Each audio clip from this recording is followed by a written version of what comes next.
Muito bem, meus queridos, a paz do Senhor, Levi aqui para trazer aqui o subsídio do livro de apoio da lição bíblica Jovens, lição 8, que traz o título O Ensino de Jesus sobre Santificação no Sermão do Monte.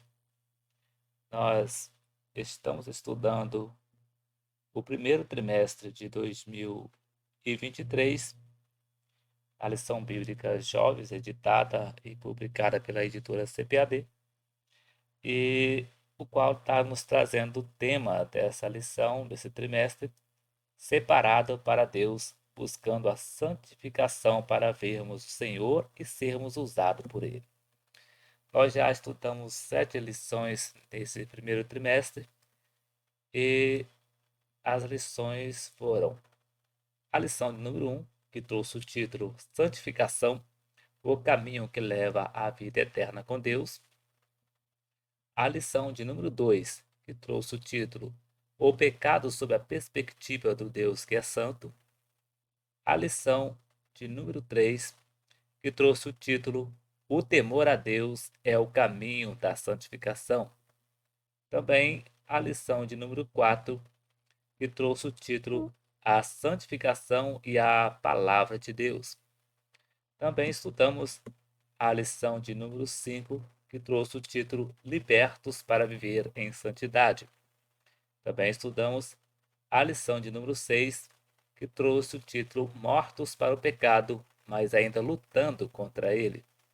E no domingo que se passou, mais propriamente dizendo, que hoje é segunda, o tempo que estou fazendo essa gravação foi ontem, estudamos a lição de número 7, que trouxe o título Santidade de dentro para fora. E no próximo domingo, querendo o Senhor Jesus, estaremos estudando a lição de número 8, que vai ser no dia 19 de fevereiro de 2023, que vai trazer o título O Ensino de Jesus sobre Santificação no Sermão do Monte. E o texto principal nos diz assim: Vós sois a luz do mundo. Não se pode esconder uma cidade edificada sobre o monte. Mateus capítulo 5, versículo 14. O resumo da lição nos diz: devemos viver de forma que a luz de Cristo brilhe em nossa vida. O texto bíblico está registrado no livro de Mateus, o Evangelho de Jesus Cristo, segundo escreveu Mateus, capítulo de número 5, versículo 13 a 17, e Mateus capítulo 6, versos de 1 a 3, versos 5 a 7, versos 16 a 18, que nos diz: Vós sois o sal da terra, e se o sal for insípido, com que se há de salgar? Para nada mais presta, senão para se lançar fora e ser pisado pelos homens. Vós sois a luz do mundo. Não se pode esconder uma cidade edificada sobre o monte, nem se acende a candeia e se coloca debaixo do alqueire, mas no velador, e dá luz a todos que estão na casa. Assim resplandeça a vossa luz diante dos homens, para que vejam as vossas boas obras e glorifiquem o vosso Pai que estás nos céus. Não cuideis que vim destruir a lei ou os profetas. Não vim abrogar, mas cumprir.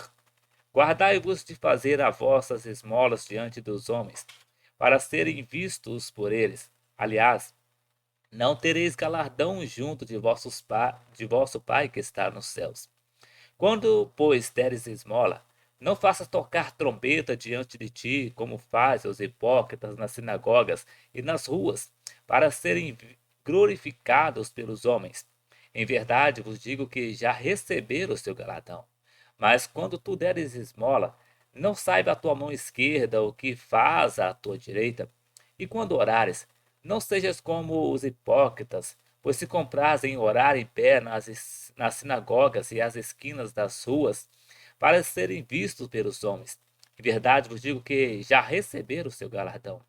Mas tu, quando orares, entra no teu aposento e, fechando a tua porta, ora a teu pai, que vê o que está oculto, e teu Pai, que vê o que está oculto, te recompensará. E orando, não useis de vãs repetições, como os gentios, que pensam que por muito falarem serão ouvidos. E quando jejuardes, não vos mostreis contristados como os hipócritas, porque desfiguram o rosto, para que aos homens pareça que jejuam. Em verdade vos digo que já receberam o seu galardão. Porém, tu, quando jejuares, unge a cabeça e lava o rosto, para não pareceres aos homens que jejuas, mas sim a teu Pai, que está no oculto, e teu Pai, que vê o que está oculto, te recompensará. A introdução nos diz assim: na lição deste domingo, veremos no Evangelho de Mateus os ensinos práticos de Jesus no Sermão do Monte. Esse sermão é um dos 5 grandes discursos deste Evangelho. Ele expõe os ensinos de Jesus sobre uma vida de santificação. Nesse estudo, serão destacados o poder do testemunho do crente como sal da terra e luz do mundo, e a prática da justiça para a glória de Deus. E o primeiro tópico vai trazer o título Os Santos são Bem-aventurados. Primeiro subtópico, os Bem-aventurados. No segundo subtópico, os santos são sal da terra e luz do mundo. No terceiro subtópico, o contraste entre a justiça da tradição e a justiça do reino de Deus. No segundo tópico, vai trazer o título A santificação se dá por meio da prática da justiça e da solidariedade. No primeiro subtópico, dar esmola por amor e não por ostentação. Segundo subtópico, orar em secreto. Terceiro subtópico, o jejum deve ser acompanhado com práticas de justiça e solidariedade. No terceiro tópico, traz o título A eficácia do ensino de Jesus sobre a santidade. No primeiro subtópico, traz o título A didática do ensino de Jesus. No segundo subtópico, a vida do crente deve ser construída sobre a rocha. No terceiro subtópico, a autoridade do ensino está na coerência entre a teoria e a prática. Vindo agora para o subsídio do livro de apoio, para nós deixarmos aqui para nosso elevo, na lição de número 8, que traz o título O ensino de Jesus a respeito da santificação no Sermão do Monte. O texto bíblico nos diz: Bem-aventurados os pobres de espírito, porque deles é o reino dos céus. Bem-aventurados os que choram, porque eles serão consolados. Bem-aventurados os mansos, porque eles herdarão a terra. Bem-aventurados os que têm fome e sede de justiça, porque eles serão fartos. Bem-aventurados os misericordiosos, porque eles alcançarão misericórdia. Bem-aventurados os limpos de coração, porque eles verão a Deus. Bem-aventurados os pacificadores, porque eles serão chamados filhos de Deus. Bem-aventurados os que sofrem perseguição por causa da justiça, porque deles é o reino dos céus. Bem-aventurados sois vós quando vos injuriarem e perseguirem, e mentindo disserem todo mal contra vós por minha causa. Exultai e alegrai-vos, porque é grande o vosso galardão nos céus, porque assim perseguiram os profetas que foram antes de vós. Vós sois o sal da terra, e se o sal for insípido, com que se há de salgar? Para nada mais pressa, senão para se lançar fora e ser pisado pelos homens. Vós sois a luz do mundo. Não se pode esconder uma cidade edificada sobre o monte, nem se acende a candeia e se coloca debaixo do alqueire, mas no velador, e dá a luz a todos que estão na casa. Assim resplandeça a vossa luz diante dos homens, para que vejam as vossas boas obras e glorifiquem o vosso Pai que estás nos céus. Porque vos digo que, se a vossa justiça não exceder as dos escribas e fariseus, de modo nenhum entrareis no reino dos céus. Mateus capítulo 5, versículo 3 a 16 e versículo 20. Guardai-vos de fazer as vossas esmolas diante dos homens, para serdes vistos por eles. Aliás, não tereis galardão junto de vosso Pai que estás nos céus. Quando, pois, deres esmolas, não faças tocar trombeta diante de ti, como fazem os hipócritas nas sinagogas e nas ruas, para serem glorificados pelos homens. Em verdade vos digo que já receberam o seu galardão. Mas quando tu deres esmola, não saiba a tua mão esquerda o que faz a tua direita. E quando orares, não seja como os hipócritas, pois se comprazem orar em pé nas sinagogas e às esquinas das ruas, para serem vistos pelos homens. Em verdade vos digo que já receberam o seu galardão. Mas tu, quando orares, entra no teu aposento e, fechando a tua porta, ora a teu pai, que vê o que está oculto, e teu pai, que vê o que está oculto, te recompensará. E orando, não useis de vãs repetições como os gentios, que pensam que por muito falarem serão ouvidos.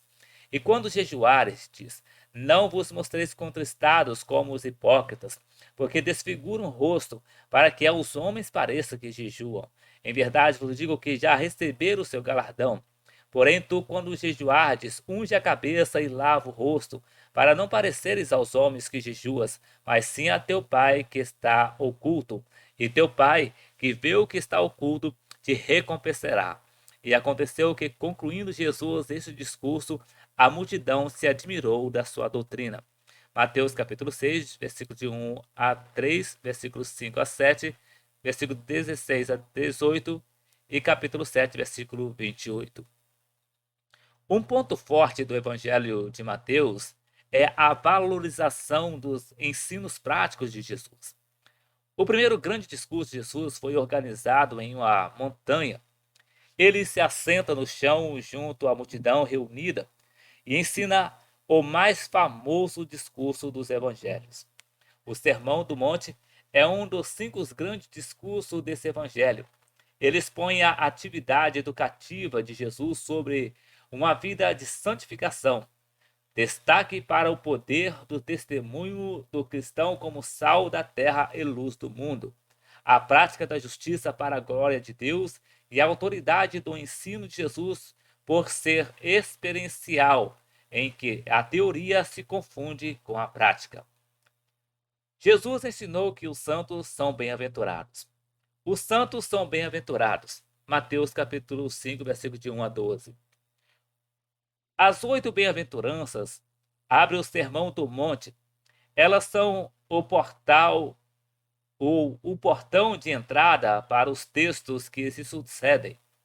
Como entender a gratuidade do reino?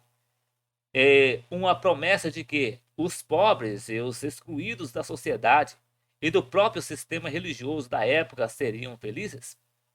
Aqueles até então tidos como excluídos, com certeza se sentiam incluídos nos ensinos de Cristo. Os aflitos em busca de consolo, os misericordiosos em busca de misericórdia, os que têm fome e sede de justiça sendo justificados. Nada mais coerente do que começar a programação do reino de Deus com a indicação do caminho da felicidade.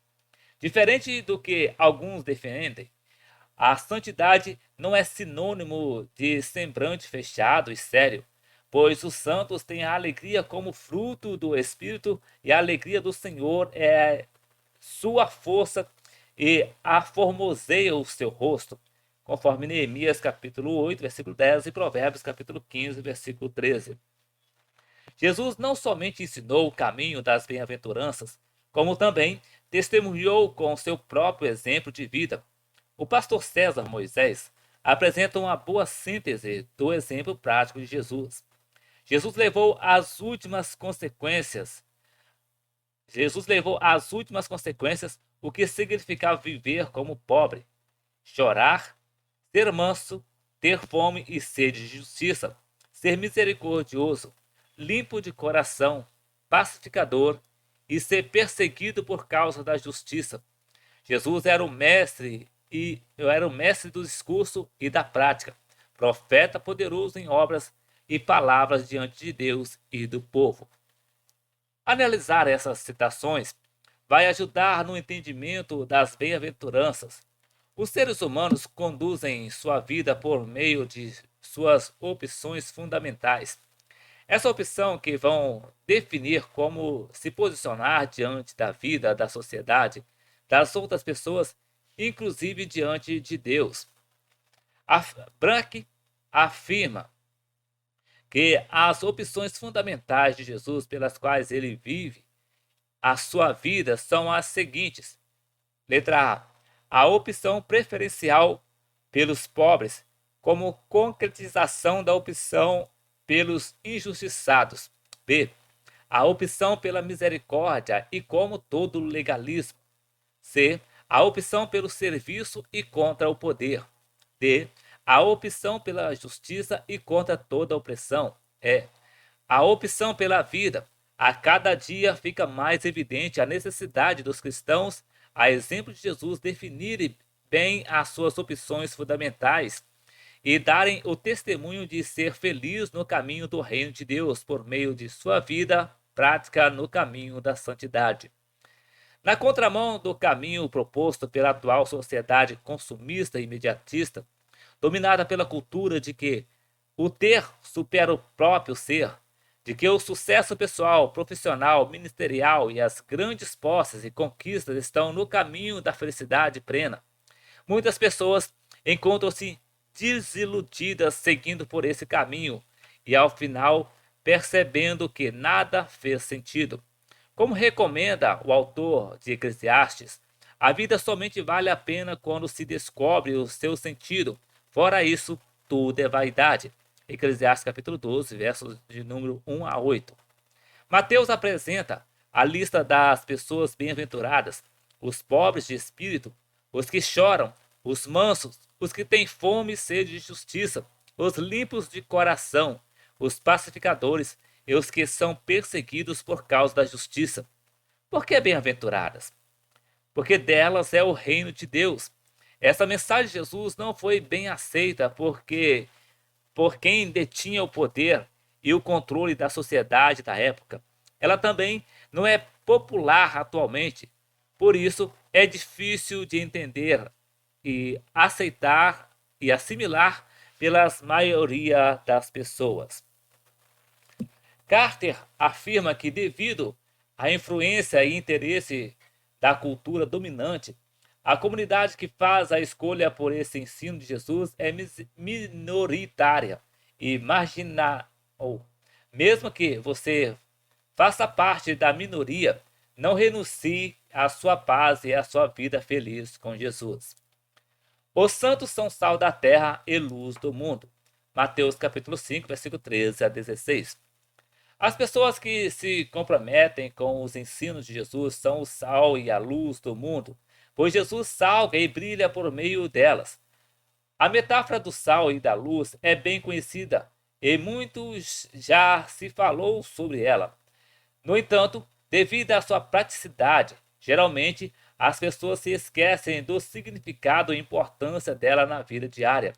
Como bem afirma Stoniolo, a luta pela justiça, que é o reino de Deus, não pode ser entortada para servir aos nossos caprichos egoístas, mas para servir ao Deus que entrega a sua vida e seu poder para todos nós. O sal é elemento de primeira necessidade para a vida humana, na época de Jesus mais do que hoje. Barros fornece algumas informações importantes sobre o sal nas culturas antigas. Sabemos que nas culturas antigas, por conservar a comida e temperá-la, o sal tornou-se símbolo de amizade e aliança imperecíveis. A Bíblia lembra um rito de aliança com sal. Em Levítico capítulo 2, versículo 13 e Números capítulo 18, versículo 19. Sabemos também que, na Palestina de Jesus, os pastores levavam as ovelhas para o campo e, durante o dia, as deixavam soltas pastando. À noite, elas tinham de voltar ao aprisco para não serem presas das feras. Voltavam comendo o sal da terra, que era frequentemente na beira do lago de Tiberíades e do Mar Morto. Como na história infantil de João e Maria, o sal da terra conduzia as ovelhas de volta ao rebanho. Assim, Quando Jesus disse, vocês são o sal da terra, estava dizendo, vocês têm a função de reunir as pessoas dispersas no aprisco do Pai, para que não se percam nem sejam presas das feras do mundo. A missão dos discípulos é a de unir a humanidade do reino do Pai. Na concepção bíblica, o sal, letra A, serve para temperar os alimentos. B, está relacionado a sacrifícios. C, purificar a água potável. Sugere lealdade e aliança quando partilhado. Serve como adubo. Como visto, não se fala especificamente do sal da cozinha como geralmente se interpreta nos meios evangélicos, mas vai além. O termo usado é o sal da terra.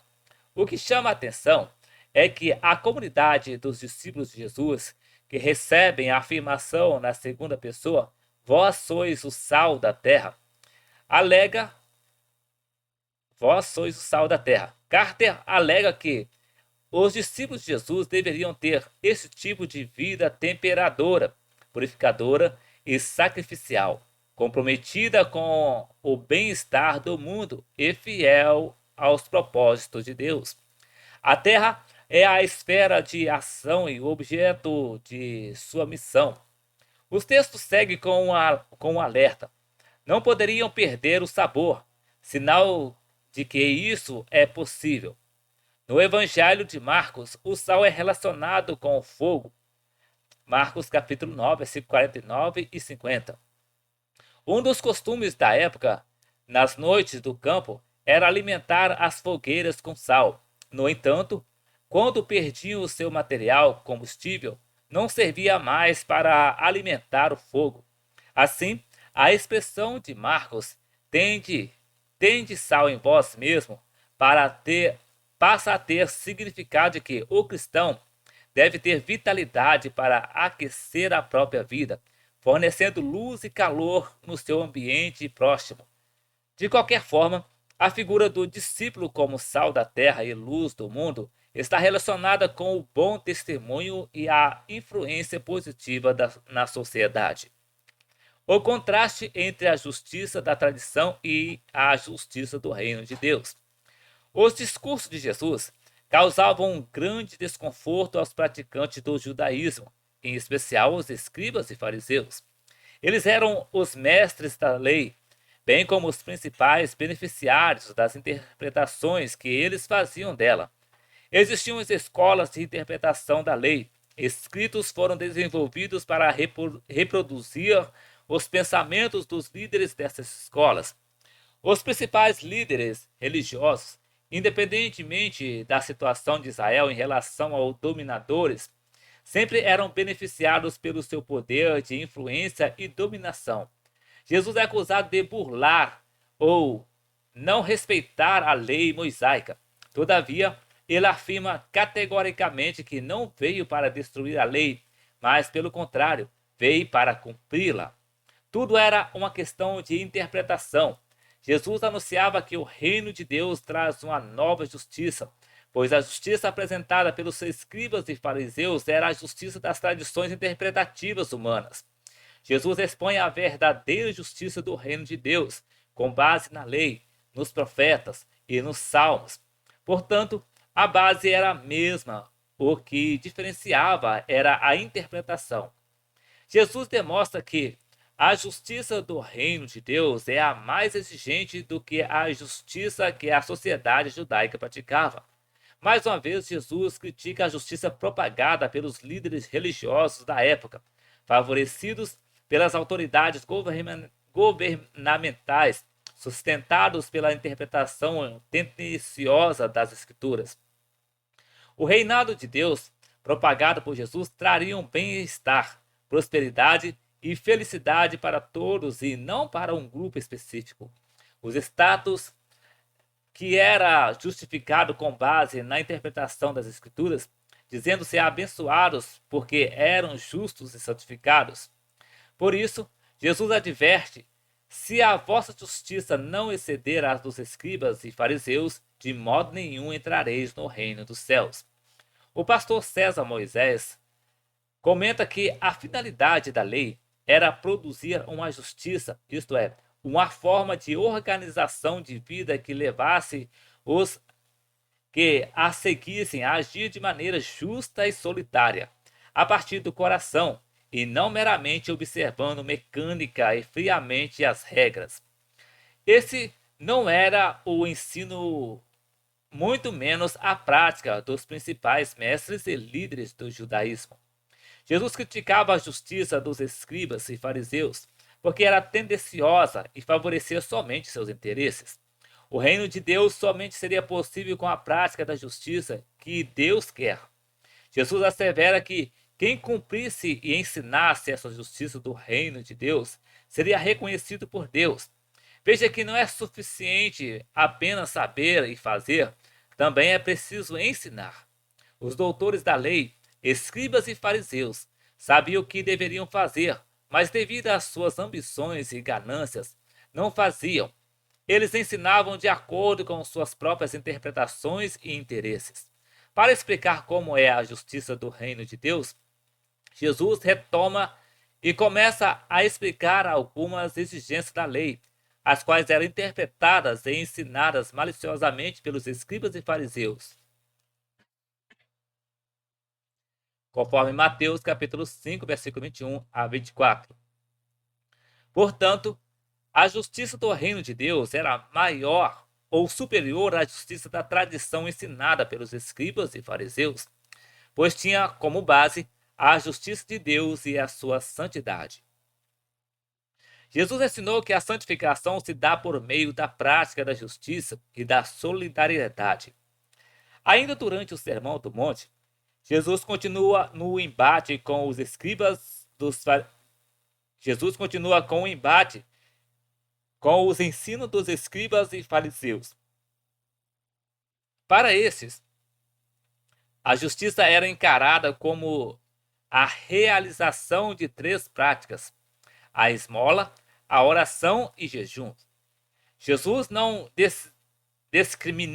discrimina essa prática, mas questiona as suas motivações.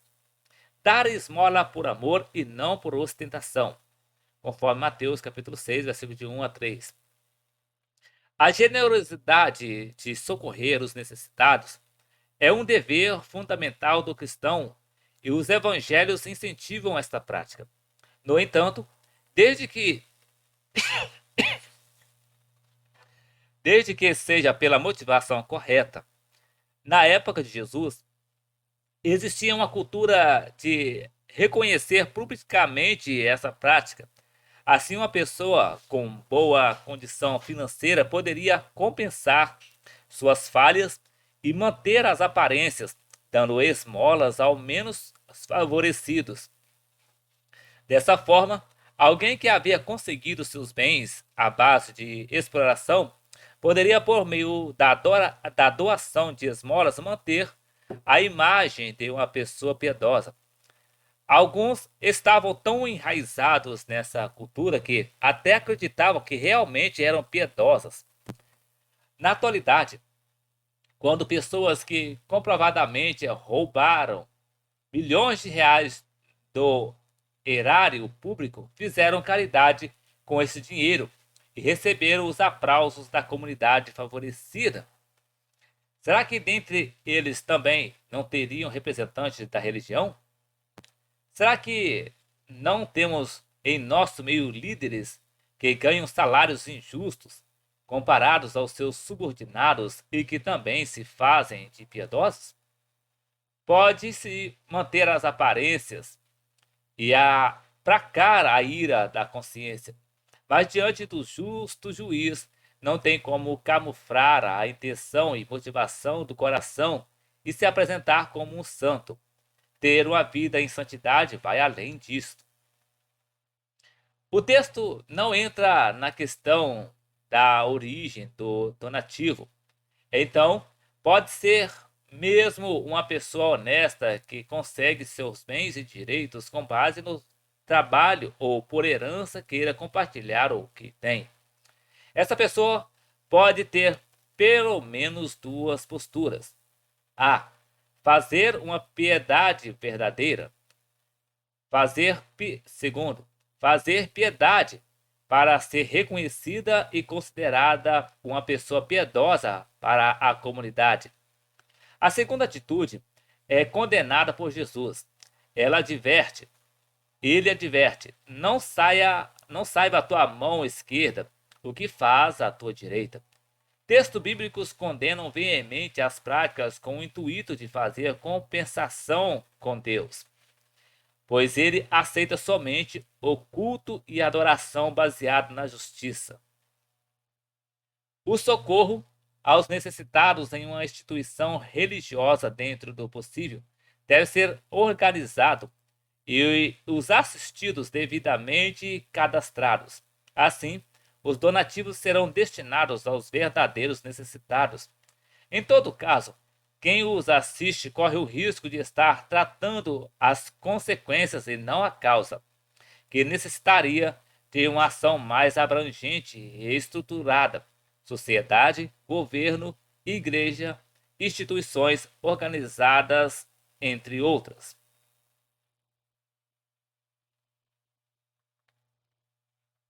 Orar em secreto com Deus e não para ser visto.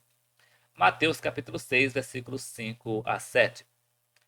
As pessoas, quando vão orar, em especial ao fazê-la em público, têm a tendência de se preocupar com o que vai falar. Fazem isso como se o importante fosse a aprovação da oração pelos ouvintes ou a demonstração de sua habilidade ou reconhecimentos teológicos.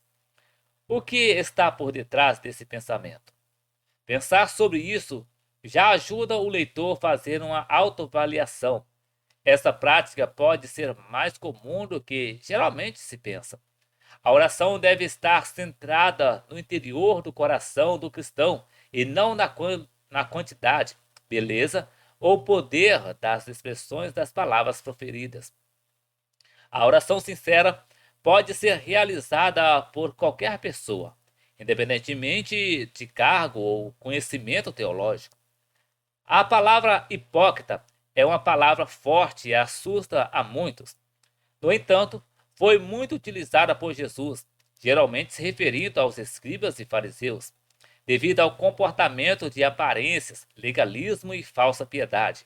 Uma das principais características era a preocupação com a impressão que deixariam, uma vez que por detrás das ações existiam motivações escusas. Em contrapartida ao comportamento dos escribas e fariseus, Jesus recomenda que a oração seja realizada em segredo, com as portas fechadas, cara a cara com Deus.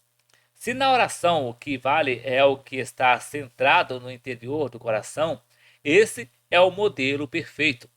Não é momento de demonstrar conhecimento teológico, de tentar mostrar uma espiritualidade e santidade que não existe, de forçar choro para agradar a Deus, mas simplesmente dialogar sinceramente com o Pai. Isso mesmo, oração deve ser um diálogo sincero. Haja vista pessoas que falam o tempo todo e com as mais variadas expressões, ao final não se lembram nem do que falaram, devido ao muito falar, como os escribas e fariseus. Portanto, o que vale não é o tempo de oração, como muitos alardeiam. Eu oro tantas horas por dia, ou passei a noite toda orando. E a qualidade? A orar, dialogue com Deus. Fale e se cale na hora que Deus quiser falar com você.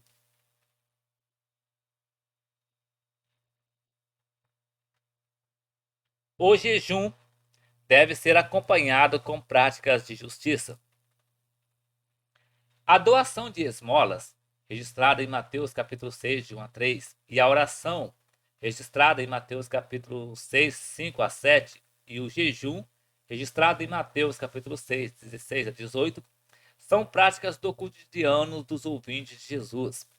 Ele inicia geralmente com a palavra quando, demonstrando que essa era uma prática comum.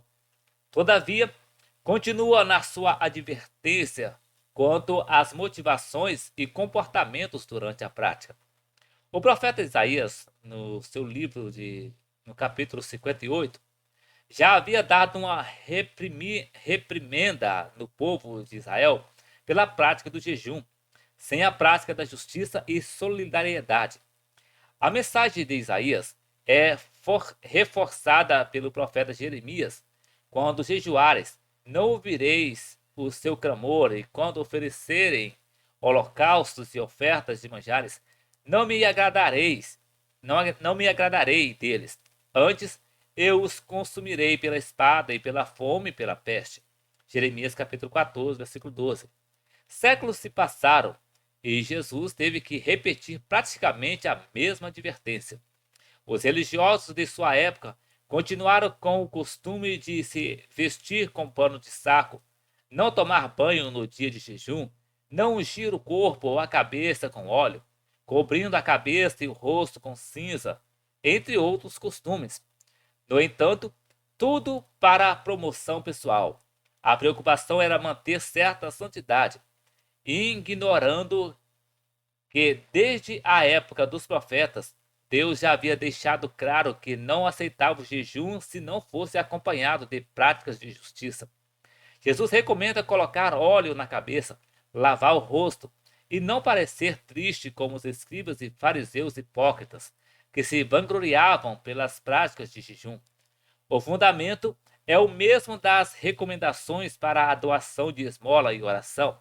Faça não para ser visto pelas pessoas, mas pelo Pai que está em segredo. Você pode estar se perguntando: e a recompensa que em 3 ocasiões é prometida por Deus? Em Mateus capítulo 6, versículo 4, versículo 6 e também versículo 18. Não vai falar sobre ela? Qual a recompensa que Deus tem para quem dá esmola, ora e jejua conforme Jesus orientou? Os escribas estariam preocupados em ter essa resposta também.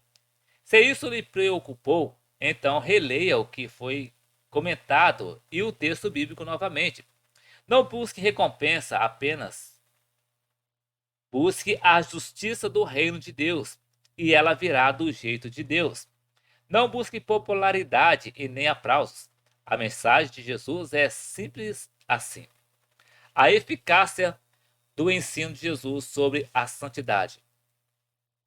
Jesus chega ao fim do Sermão do Monte, apresentando fundamentos para uma vida alicerçada na justiça do reino de Deus e com os ouvintes maravilhados com o seu ensino.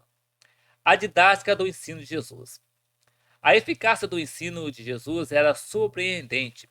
Ele conseguia falar para um público diversificado de forma que uma multidão ficasse ouvindo por horas, em locais sem a mínima estrutura, com a didática que possibilitava o entendimento da maioria, senão de todos os ouvintes, e ao final ter a grata satisfação de vê-los saírem deslumbrados com o ensino recebido. Este é o sonho de todo educador sério e comprometido com o reino de Deus. Oliot faz um levantamento dos tipos de pessoas que se encontravam na audiência do Sermão do Monte. Pessoas curiosas em saber quem são os verdadeiramente abençoados por Deus. Os perseguidos, indivíduos vivendo em uma tensão com outros. Aqueles que pensam que o pecado são apenas os atos exteriores. Os que pensam rapidamente no divórcio como a solução para quaisquer problemas conjugais. A pessoa que usa o juramento para respaldar sua palavra. O indivíduo vingativo. Os que demonstram empatia e amor apenas para com os que lhes são agradáveis. Os religiosos que pensam que alcançarão o favor divino pelas obras mostradas aos homens. Os materialistas. Aqueles cuja lealdade encontravam-se em dívida. Os que ficavam inquietos com a provisão divina. Os críticos. Quem deseja saber qual é o segredo para bons relacionamentos. A pessoa tentada a ir segundo a multidão ou o pragmático preocupado em seguir a maioria. Quem julga com base nas aparências. O indivíduo enganado sobre como a religião verdadeira realmente é. aquele que ouve as palavras de Jesus, mas não age segundo elas. Jesus falava para um público diversificado e por um longo período sem cansá-los. Ele era um excelente ensinador. Ele utilizou ilustrações em cerca de um terço do Sermão do Monte. A ilustração enriquece qualquer sermão, pois ela conduz os ouvintes a imaginar a cena citada pelo pregador ou ensinador de tal forma que eles se projetam para a cena, como participantes ativos. Entre as ilustrações utilizadas no Sermão do Monte, Jesus aplicou imagens, hipérbole, metáfora e comparação ou símile. Tudo para facilitar a compreensão e demonstrar que o caminho da santidade é formado de coisas simples do dia a dia, viver lembrando de Deus e buscando fazer a sua vontade. Para ser santo, não precisa simulação, holofotes, grandes sacrifícios. Basta procurar viver no cotidiano o que Jesus faria em seu lugar. A vida do cristão deve ser construída sobre a rocha. Mateus capítulo 7, versículo 24 a 27. Na conclusão do sermão, Jesus utiliza o exemplo da construção de duas casas. A primeira construída por um homem prudente sobre a rocha, que Jesus o assemelha com aquele que ouve a sua palavra e coloca-a em prática, vivendo uma vida de santidade. A segunda construída por um homem insensato sobre a areia, que Jesus assemelha com aquele que ouve as suas palavras, mas não a coloca em prática. O simbolismo tem suas raízes na literatura da sabedoria. Jesus, desde o início do Sermão do Monte, vem contrastando a diferença entre a justiça dos homens, praticada pelos fariseus e escribas, casa construída sobre a areia, e a justiça do reino de Deus, casa construída sobre rocha. Jesus ensina que a vida, nossa casa, é construída por meio de opções fundamentais que vão nortear o comportamento ao longo de nossa caminhada. Nessa parábola, a rocha significa os ensinamentos de Jesus colocados em prática. No Sermão do Monte, temos uma sequência de ensino que demonstra o caminho da santidade sob sua perspectiva. Bem-aventurados, felizes são os pobres de espírito, os que choram, os mansos, os que têm fome e sede de justiça, os limpos de coração, os pacificadores e os que são perseguidos por causa da justiça. As pessoas não devem se conformar com as injustiças. O cristão deve ser o sal da terra e a luz do mundo. O poder de influenciar por meio de sua própria vida, aquecida pelo Espírito Santo de Deus. O legalismo deveria ser abandonado. Ele veio para cumprir a lei e, uma vez cumprida, ela não precisava ser repetida. O discípulo deve amar os inimigos e orar pelos seus perseguidores. A doação aos necessitados, a oração e o jejum deveriam ter motivações justas e para glorificar a Deus, nunca para a vanglória própria. Deve-se buscar ter tesouro no céu, não na terra, acumulação massiva de bens como objetos de vida, como objetivo de vida. A candeia do corpo são os olhos. Não se deve preocupar demais com o dia de amanhã, mas sim com o hoje. Não se deve julgar as pessoas, mas cuidar de si mesmo e auxiliar o próximo. Não profanar o que é sagrado. Expor a Deus as suas necessidades e confiar na sua providência. Fazer aos outros o bem que gostaria de receber. Optar pela porta estreita que conduz ao céu, em vez da porta larga que conduz à perdição. O discípulo deve se prevenir contra os falsos mestres, identificando-os pelos seus frutos. A adoração a Deus deve ser sincera e não apenas de lábios. A relação acima não é exaustiva, mas representa os principais ensinos de Jesus durante o Sermão do Monte. Ele apresenta um alicerce para quem quer ter uma vida de comunhão com Deus. e de forma permanente e eterna. Em contraste a esses alicerces, ao longo do Sermão do Monte, ela identifica as práticas defendidas pelos escribas, fariseus e líderes religiosos que viviam uma espiritualidade superficial que não agradava a Deus. Como poderia se sustentar uma vida com base em aparências e na exploração do próximo? A casa, vida, que se constrói sobre esses valores não se mantém e será destruída. Mas a casa que se constrói com base nos ensinos de Cristo tem a garantia da vida eterna com Deus. Jesus ensinou que a vida, casa, é edificada não apenas ouvindo seus ensinamentos, mas, acima de tudo, praticando-os. Qual casa você tem construído? A autoridade do ensino está na coerência entre a teoria e a prática. Mateus capítulo 7, versículo 28 e 29. Jesus talvez seja a pessoa mais estudada de todos os tempos no mundo. Muito já se escreveu sobre ele, quer aprovando ou reprovando.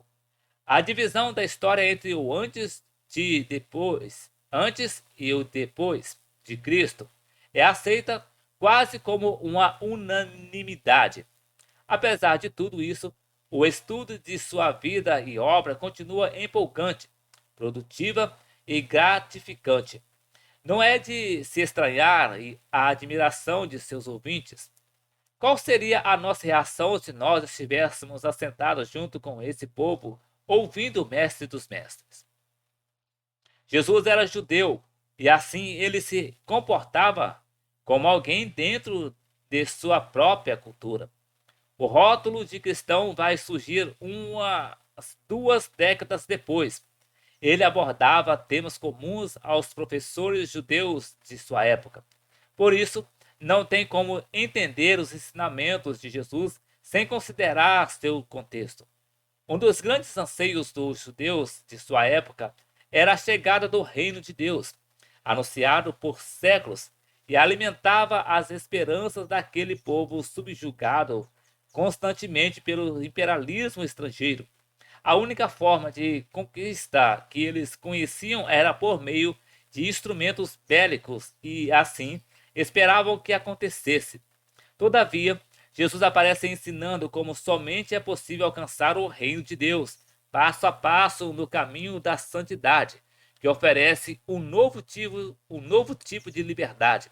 O tipo de liberdade que é mais crucial para as pessoas, uma liberdade espiritual, que exige que o povo de Deus se arrependa dos seus pecados e entre em um novo tipo de relacionamento com Deus.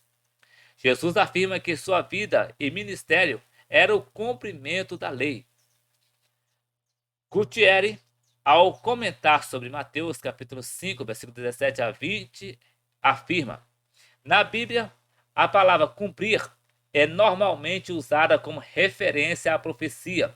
Aqui Jesus usa a palavra cumprir para falar sobre a lei. Ele esclarece que nenhuma lei morrerá até que tudo se cumpra. E no caso de algumas das categorias das leis judaicas, o seu ministério trouxe claramente o cumprimento de leis específicas. Por exemplo, ele cumpriu as leis sobre o sacrifício pelos pecados. A partir da sua morte na cruz, o Senhor Jesus serviu como o sacrifício definitivo pelos pecados da humanidade. Já não há mais a necessidade de trazer touros, cabritos, ovelhas e pombos à igreja para que sejam sacrificados pelos pecados. A exemplo dado sobre o cumprimento da lei, sobre o sacrifício pelos pecados por Jesus, por meio de sua morte expiatória perfeita e definitiva, derruba qualquer ensino legalista da necessidade de sacrifício de touros para ter uma vida de santidade e que agrade a Deus. O que Jesus ensinou foi o que estava vivendo na prática. Aí estava a autoridade que causava admiração em seus ouvintes, conforme Mateus capítulo 7, versículo 27. Voltando aqui para a conclusão,